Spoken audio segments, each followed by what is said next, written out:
Hello दोस्तों, श्री शिवाय नमस्तुभ्यम। चतुर्थी का जो व्रत करने वाली होती हैं, जो चतुर्थी का पूजन करने वाली होती हैं, उनके भीतर का एक भाव होता है कि जैसे ही शाम का समय आए चंद्रदेव का पूजन करें। चंद्र जब प्रकट हो जाए, कलश भर लिया, उसके नीचे आखा दाना रख दिया, चावल गेहूं जो भी आप रखते हो पूजन के लिए, ऊपर पात्र आदि रख दिया, जलाशय, फिर अपन ने घी का दिया लगाकर पूजन भी कर ली। तो जो चतुर्थी का पूजन करने वाली होती है, जो चतुर्थी का नियम व्रत धारण करने वाली होती हैं, बड़ी बड़ी चतुर्थियां करती हैं या उसका नियम धारण करती हैं, तो चतुर्थी का जो पूजन करती है वो किस चीज के लिए होता है? केवल संतान, पुत्र, परिवार, हमारा कुटुंब, हम जिस कुल में हैं, हमारा कुल वैभव की ओर बढ़े, संपदा की ओर बढ़े और उसकी आयु बढ़े,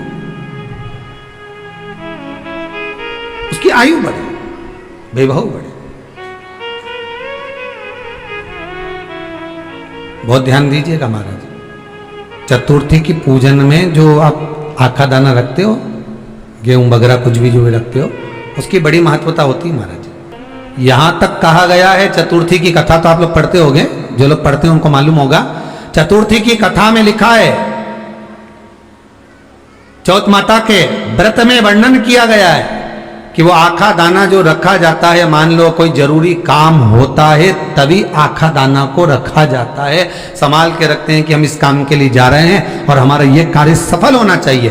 तो जिसने चतुर्थी का व्रत करा है, जिसने चंद्रदेव का पूजन करा, चतुर्थी का व्रत करा, वो गणेश जी से विनती करके वहां से 2-4 आखा दाना उठा ले, और जो व्यक्ति का काम अटक रहा है अपने ही घर का, पर दूसरे कुल को नहीं देना, अपने ही कुल के अंतर्गत जो काम अटक रहा है उसकी जेब में, उसके पल्लू में उस चीज को रख दिया जाए। तो चतुर्थी जो अगली आती है, जैसे आप महीने की करते हो तो महीने की, और आप जैसे करते हो कि 4 अलग बड़ी बड़ी चतुर्थी करते हो, तो उसके अनुसार आपका कार्य सिद्ध होता ही है। उस आखे दाने का इतना महत्व होता है क्योंकि चतुर्थी का व्रत करने वाली माता जब व्रत करती है तो स्वयं चतुर्थी की कथा में लिखा हुआ है कि पार्वती जी गणेश जी से चतुर्थी की कथा बचवाती। चतुर्थी की कथा बाची किसने थी? स्वयं गणेश जी महाराज ने। और सुनी किसने थी? माता पार्वती। बाचने वाले गणेश जी थे, सुनने वाली माता पार्वती थी। तो चतुर्थी की कथा जब होती है तो उसको स्वयं गणेश जी बाच रहे हैं, तो व्रत कौन सुन रही है? माता पार्वती। और आपने जो आखा दाना लिया वो गणेश जी के भाव से लिया, गणेश जी से निवेदन करके, विनय करके, प्रार्थना कर उसको प्राप्त किया। शिव को और गणेश को बेलपत्र, शमी पत्र समर्पित होता है। आपको कथा में वर्णन किया था, 33 कोटि देवताओं को भले बेलपत्र नहीं चढ़ेगा, पर 33 कोटि देवताओं को शमी पत्र चढ़ता है।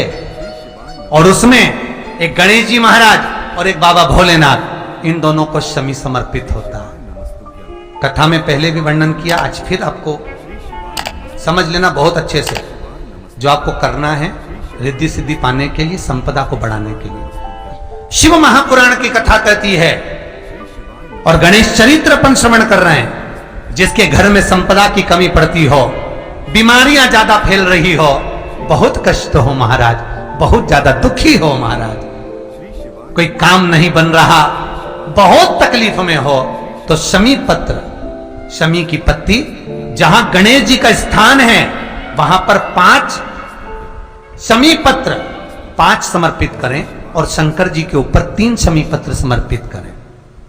बहुत ध्यान देना, 5 शमी पत्र जहां गणेश जी का स्थान है शिवलिंग में, वहां समर्पित करें। 3 शमी पत्र शिवलिंग के ऊपर समर्पित करें।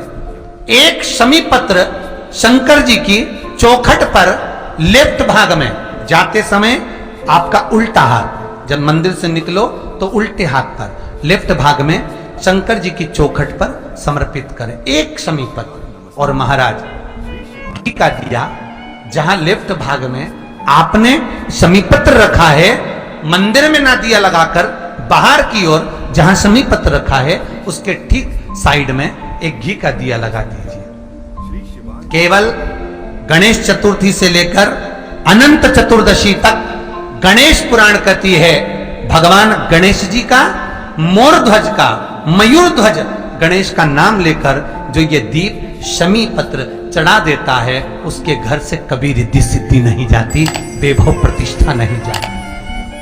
कर देखना, अगले साल तक आपका व्यापार कितना चलता है हमको बताना जरूर, करके देखो एक बार। गणेश पुराण का, शिव महापुराण का यह प्रसंग करिए, जीवन में उतारिए। चतुर्थी से लेकर अनंत चतुर्दशी तक गणेश जी का मूल स्थान।